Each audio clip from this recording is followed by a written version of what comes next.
let's talk about the bad guys too. So who's actually launching these attacks? Couple of groups. First is cyber criminals. And cyber criminals, they make money off of stealing data for the most part.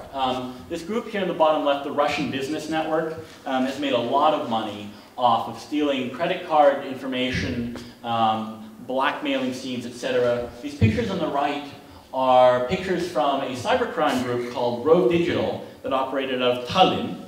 And they were recently all arrested and they're being extradited to the US, and they're the largest arrest of a cybercrime group in the world to date. So certainly Estonia may lead the world we lead the world in being attacked, and we lead the world in having lots of cyber criminals. Maybe not necessarily a good distinction.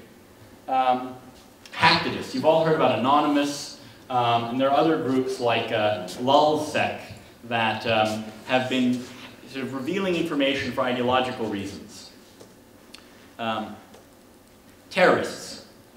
Now I'm classifying Nashi as a terrorist group. That may be a bit of a political statement, but basically ideological groups, although they also are very closely related to criminal groups that use various forms of cyber attack to further their own ends.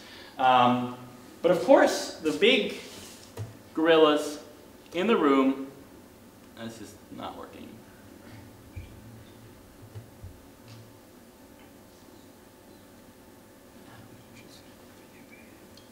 F5 maybe? Well, anyways, states who are developing advanced cyber offensive capabilities. The two states we see here on the left are the United States, on the right China. So it's both our friends and our not so good friends who are getting into the game. And one thing is what states are doing formally, developing militaries. But just as frightening are what states are doing informally.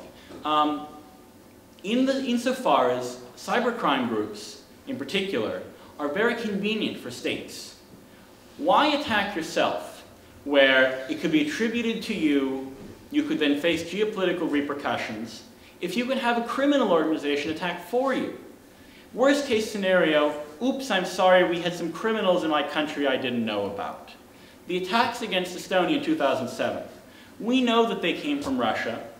We know that there were Russians involved in the attacks, in organizing them, but we can't prove in any court of law that the Russian state was behind the attacks.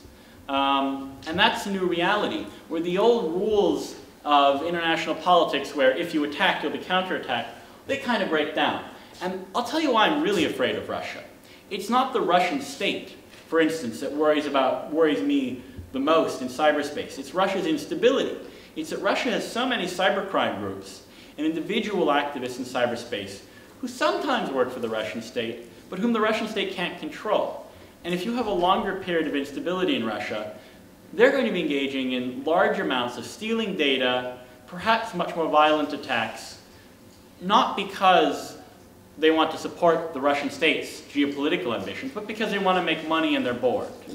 So in many ways, states are a problem, but they're also the solution. In countries where, and I'm getting ahead to the next section, but in countries where the rule of law works and where institutions work, it's possible to stop the bad guys.